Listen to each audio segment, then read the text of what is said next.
Hi everyone! Welcome to video 2, which is going to talk about my entire first week of sharing myself on Instagram.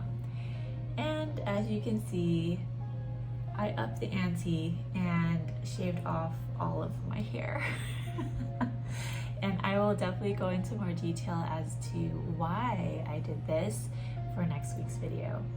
But today I want to discuss all of my feelings, anything that came up for me during this entire week of being seen. So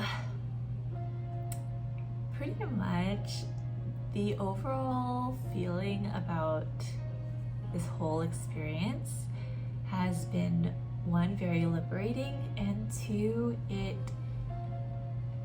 feels like it's less energy to share myself than it is to hide. And that was probably one of the biggest takeaways from this first week. It's like, oh my gosh, like this is easy, and I don't really know why I felt like I had to protect myself and or hide myself. And there was another moment where I was a little concerned. It's like, I'm getting a lot of feedback, a lot of positive feedback, and I wanted to take a step back and really just see the feelings that were arising when I would get, comments or people reaching out to me about my transformation. And in all honesty, like at first I was like, oh my gosh, like this is a lot of interaction that I'm not used to. But then it turned into something else. It turned into a very vulnerable and authentic moment that I was sharing with that individual. And it wasn't necessarily about me and my transformation. It was those feelings or those memories that were brought up by seeing what I'm sharing, if that makes any sense. And it was really beautiful. It was really beautiful to see other women like speaking on their experience of shaving their head. It was really beautiful to see like even, like platonic friendships that I have with men like congratulating me and reassuring me that I'm still beautiful. And that, I definitely am going to be compassionate about their approaches for sure, because we all, especially in America, live with this narrative and this conditioning that beauty in women is measured by the length of their hair. Not for everyone, but that's like the general idea. But anyway, before I go on a whole nother tangent, it was nice to be seen, and it was also nice to hear people's story due to what I have been sharing.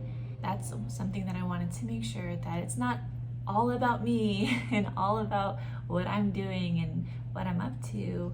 It's the connections that you find when you do your inner work.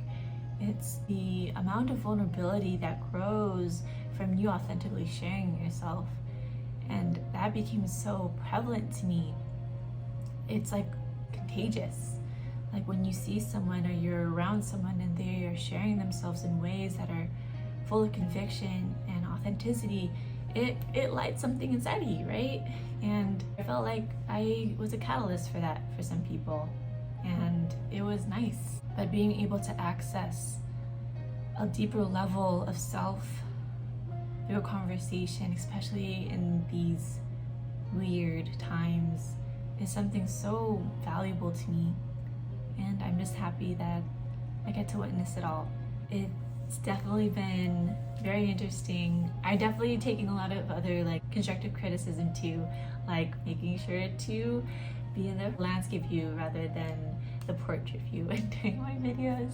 And also just the amount of like women who have done this before me. Like I really want to give them credit because they are huge inspirations as to why I did what I did. And I'll go into more detail next week.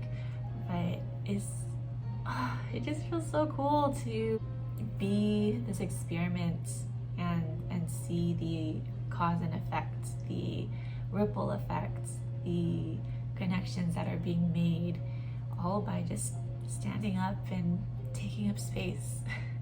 Still nerve-wracking, don't get me wrong, but I'm learning how to approach that in a different way rather than just hiding myself and diminishing and dimming my light and my personality. So thank you guys for tuning in and watching if you got this far. I will be here next week giving you more details as to my whys, and yeah. And if you're not, go ahead and follow me on Instagram if you feel called to it, and if not, that's okay. I still don't know how to edit these things,